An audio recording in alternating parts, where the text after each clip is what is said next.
Well, that was quick. Todd Tucker's responding to Kandi's accusations that he's living in her guest house rent-free. Yes, a squatter. He's saying the only reason he's living in the guest house is because she kicked him out of the main house. Here we go now.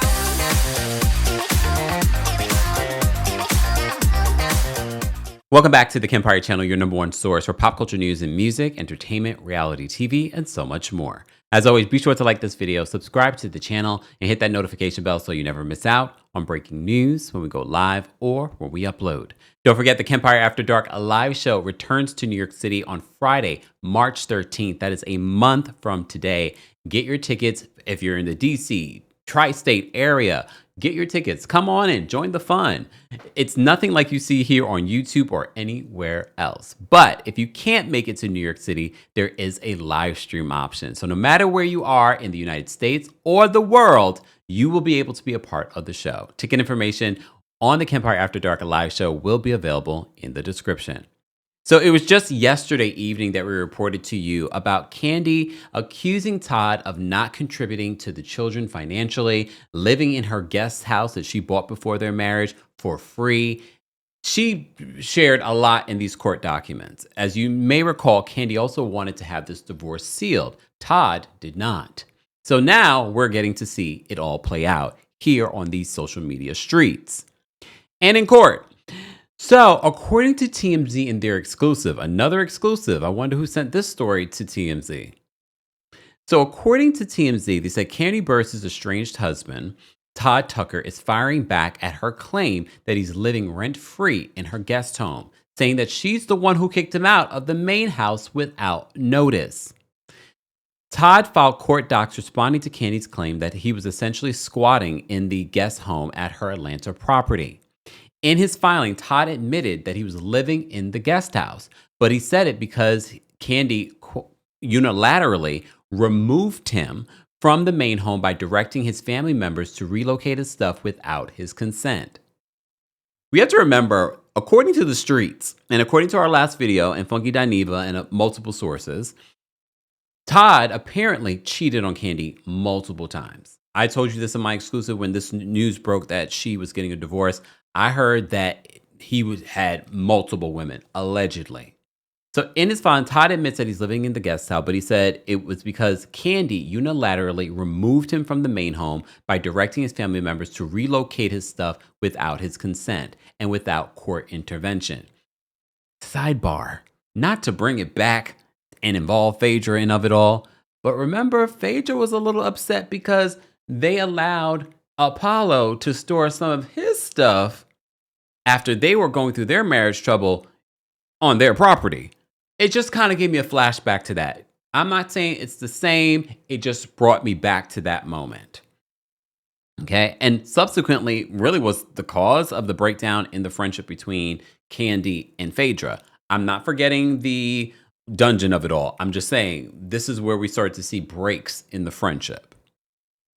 So Todd said that he did not voluntarily leave the home, but did not fight Kandi about it in order to, quote, preserve peace and stability. Todd says that Kandi has been in New York working on a Broadway project while he has been in Georgia caring for their kids.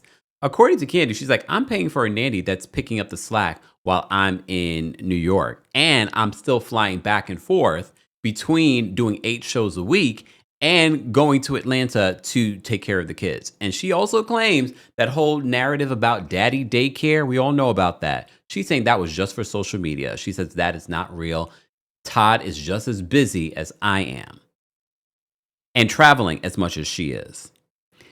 As TMZ Verse reported, Kandi slammed Todd, claiming that he wasn't paying a dime in rent or any bills connected to the property. She also asserts that he hasn't helped, sidebar, just speaking from an astrological perspective. If you're new here, we love to talk astrological signs.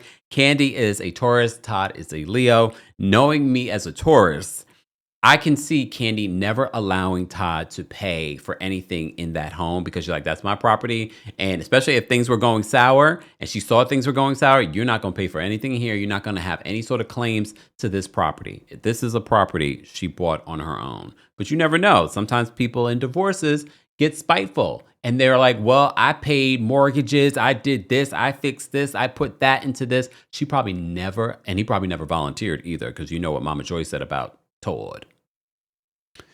So she also asserts that he hasn't helped with bills related to their kids. So that's an important part. Ace and Blaze specifically, she said that she covered all expenses for 2 birthday parties thrown since the couple split late last year. In court docs, Todd alleged before the split, they both added money into a bank account to use for expenses. He claims after the separation, Kandi told him she would stop using the account and would pay the bills herself. Do you have that in writing? Text? Just asking.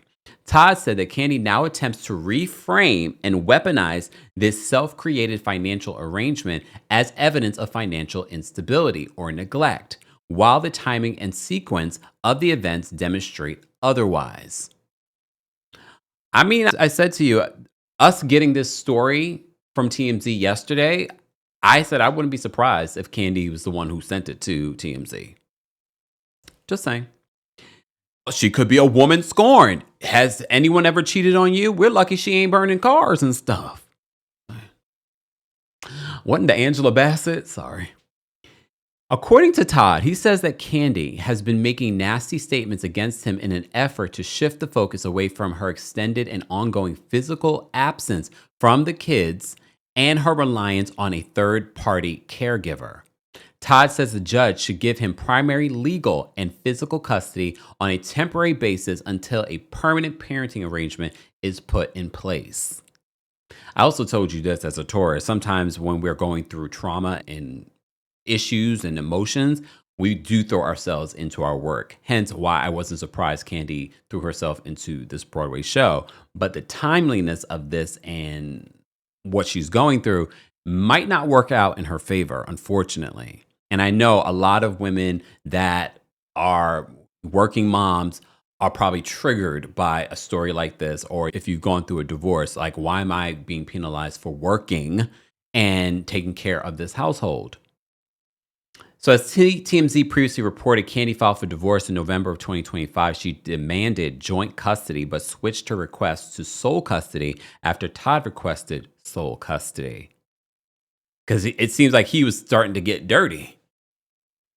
This is going to be interesting. I know we joke and say that Mama Joyce was right, but the more that this plays out over the last few months, the more I'm like, Mama Joyce and Natalie may have been right about Todd. And I'm not saying that Todd didn't work and do his own thing. We knew he was a producer behind the scenes on RHOA. But can we be honest? Can we call a thing, as Iyanla Vanzant would say? Todd probably would never have had the opportunities that he has now and name recognition without a Kandi Burruss. We can argue in the comments, but I'm not going to be there. Hell no. Y'all can argue amongst yourselves. Remember, we don't moderate adults. Can y'all believe what's happening? So Todd is claiming the only reason why he's living in the guest house is because she kicked him out of the main house. Is it because you cheated, Todd? Just asking. Guys, as always, if you missed the previous video where we talk more about what Funky Dineva said and who the lady might be, go check out that last video. I'll tag it somewhere in here as well. Guys, let's continue this conversation in the comment section. But don't forget, the Kempire After Dark live show is happening March 13th here in New York City. So get your tickets for in-person tickets, meet and greet tickets. But if you can't come to New York, there is a live stream ticket only for this show. Get your tickets today. Ticket information will be available in the description. I'll see you all in the next one. Thanks for watching. Here we go now.